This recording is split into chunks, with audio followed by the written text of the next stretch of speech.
let's remove this wheel, 19mm socket, take off all 5 of your lug nuts.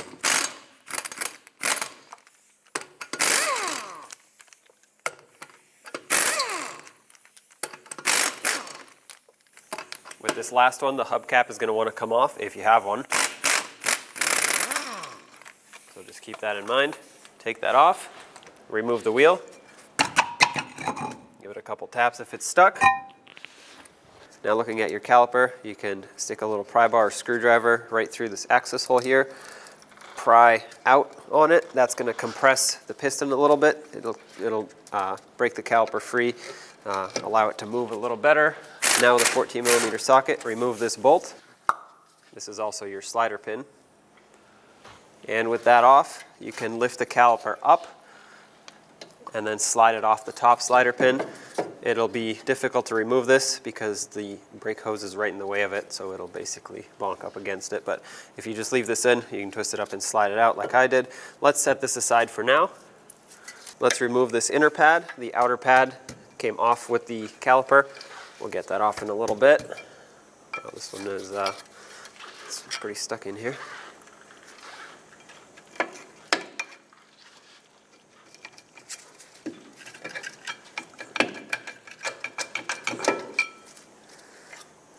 Okay. Now with a 14mm socket, remove these 2 bolts that hold your caliper bracket onto the knuckle.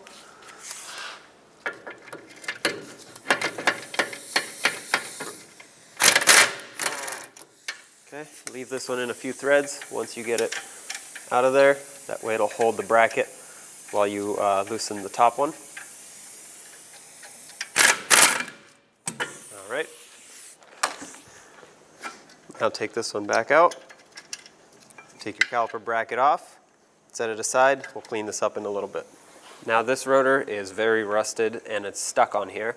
Yours would hopefully come right off at this point.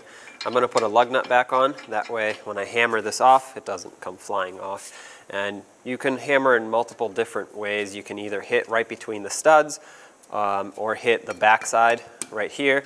I prefer to hit on the backside because it's more likely to break it free, but sometimes this works better. So just try whatever works best for you.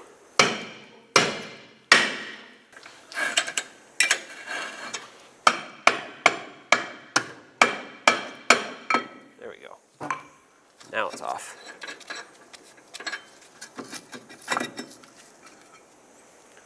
Don't forget to save this little rubber piece. It's important.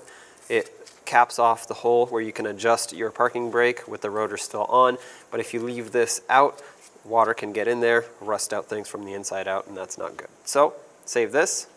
So at this point, I would want to clean up this hub surface here. This is in pretty poor condition, but it can easily be cleaned up either with a wire brush and enough persuasion or a little sanding disc like this. Clean it off, make it nice and smooth so that the rotor can mount on a nice flat surface when it goes back on. I will be replacing this hub, so you'll see a new one in the next clip, but just so you know, you have to clean it up as well as you can. Don't just slap a rotor on here because you will have braking issues when it doesn't sit even. I'm going to coat the hub in anti-seize. It's a good idea to do this so that the rotor doesn't get stuck in the future, and it'll prevent rust from building up. I'm using the brushed kind because I don't want to spray the spray type on the parking brake shoes by accident. This is a little bit more controlled, and just a thin coating all around will do the trick. You don't need to put a lot on. You just need enough to cover the bare metal and focus especially on this inner ring here. That's where a lot of the rust likes to build up. But of course, cover the whole surface and try to avoid getting it on the lug studs as much as possible. If it gets on, just wipe it off. It's not a big deal, but try to avoid it if possible. All right, let's grab the rotor. Now take your rotor and slide it on, and we're going to adjust the parking brake shoes. You can hear that as I'm spinning it, it's not touching up against the e-brake shoes, which is not good. You want them to touch just a little bit. So let's pull this back off. It'll be easier to start adjusting this way. And if you line up this slot with the adjuster, you can stick your screwdriver or pry bar in there and just turn this adjuster. For me, I have to turn it down in order to adjust it out and basically expand the shoes. I'm holding the spring up and expanding this with my thumb. All right, so the rotor slides on. That's good. And at this point, I'm going to put on the lug nut. This is going to hold the rotor flush up against the hub for me. And I'm going to adjust, do some fine adjustments here. So that's actually perfect. They're not drum brakes, so they don't have to have a lot of drag to them, but you do have to hear them touch a little bit. So we'll leave it at that. So I have the caliper bracket on the workbench here. I'm going to start by removing the anti-rattle clips here. Pop these out. We're going to have to clean underneath them because this is pretty rusty. You can use a little pry bar screwdriver, whatever you have to get these off. There we go. And typically, if the rust buildup isn't too bad, you would use a wire brush. Obviously, in our case, a wire brush isn't going to cut it, no matter how hard I try. So you can either, if you don't have a sanding or grinding disc, you can either use a pry bar screwdriver or whatever you have to chisel out the rust. What I'm going to use, though, is a cutting disc like this. It's not the ideal tool, but if you do use it, make sure you don't grind too much material away. You just want to scrape off the surface rust, but sometimes you have to dig in through a lot of rust. So I'm just going to gently scrape off everything. Let's clean off the dust. Now again, this is not perfect, but it's way better than it was. And once this dries off, we'll put a thin coating of grease on here to hopefully prevent this from happening in the future. You don't want this area to swell up because it'll actually squish the pad in between the bottom and the top. Then you'll have braking issues, and you don't want quite this much grease on here because it'll squeeze out onto the rotor. Just a thin layer. There we go. Apply it to both sides, and then take your new anti-rattle clips, line them up with where they're supposed to go, and press them on. Make sure they go on all the way down, on both sides, of course.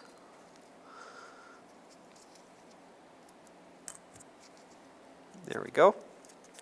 And now, if you had rust buildup in your slider pinholes, you would want to take off these boots and use a bore brush in there.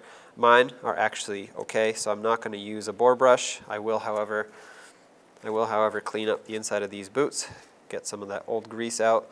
And the way you do that is you just slide a rag right through. It comes out the other side. As you pull it through, make sure you have a nice clean area of the rag inside there, and then just squeeze it, kind of knead it like this, and this will get most of the grease out onto your rag. Do this to both. You want to clean up this ridge here. That's where the boot sits, and if it's not clean, it won't make a good seal. Then you'll get water buildup in there. It doesn't have to be perfect, but just scrape off as much of the rust buildup as you can. And do that to both sides.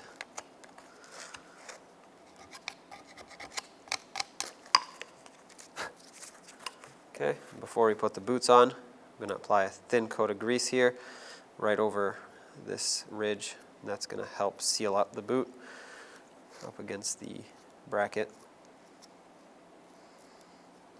Put the boots back on.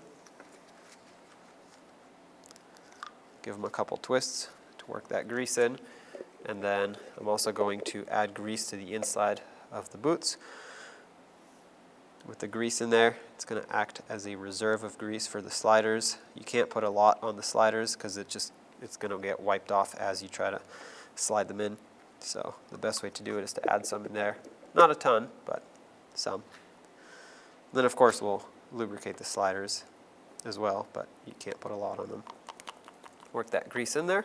And then this is one of the sliders, the only one that we were able to take off. I'm going to wipe the grease off of this. I'm actually going to take mine over to the wire wheel so I can clean up this rust buildup in here. This is not too bad. It's definitely salvageable. You just need to wire brush it off as much as you can. Use some brake parts cleaner to degrease the threads here.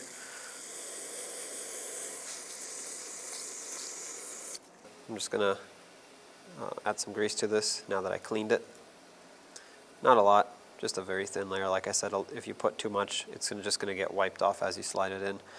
So just enough to coat it, and I'm going to make sure that there's some in that ridge. That's where the boot seals up. Try not to get any on the threads. We'll leave this aside for now. We're going to put this on with the caliper because this is what bolts the caliper up to the bracket. But for now, let's put the bracket back onto the vehicle. Slide on your caliper bracket, bolt it back up.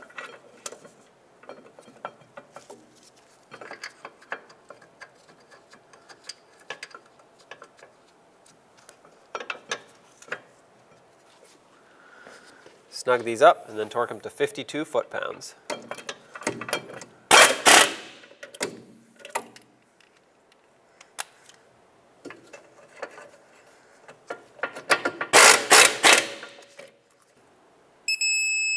There's one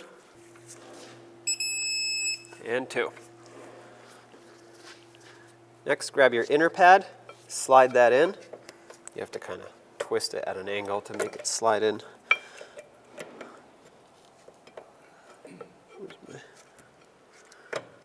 There we go. And once it's in, you want to make sure it moves freely like this. If it gets stuck, that's not good. That means you didn't clean up the bracket enough and it's getting squished, and then you'll have braking issues down the road.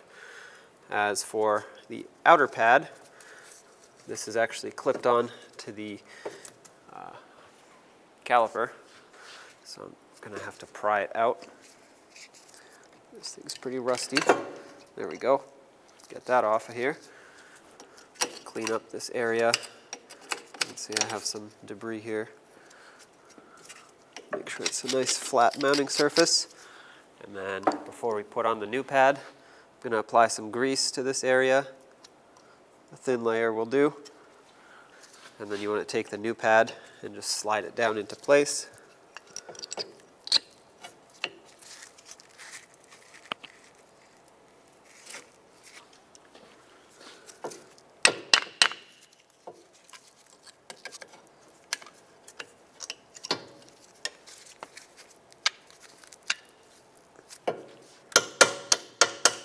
There we go. That seated itself. You want to make sure it's nice and flush with the caliper. And then the slider pin that we were not able to remove, I went ahead and put some new grease on it, just a little bit, not a lot. And before we mount this up, as you can see, we have to push this piston back. And with my large pair of pliers, I'm just going to slowly squeeze this piston in. Make sure no debris gets stuck back there.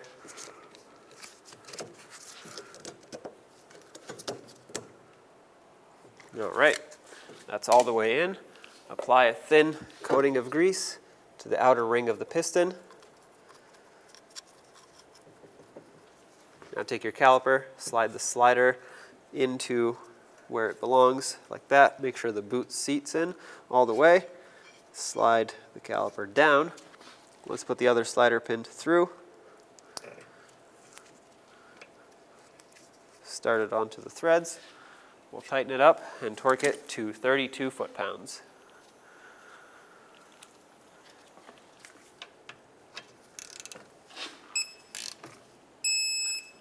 That's 32. Now if you haven't taken that lug nut off yet, go ahead and do that. And don't forget to put in your plug for this hole. It's important, like I said earlier, water can make its way in if you don't plug it up. At this point, let's get the wheel back on. Now before you put on your lug nuts on this, because we have a hubcap that actually gets held on by the lug nuts, you have to put this on first. And there's a cutout here that has to line up with your valve stem. Otherwise it won't sit on properly. So now that this is on, you can put on all 5 of your lug nuts, snug them up, and then torque them to 100 foot-pounds.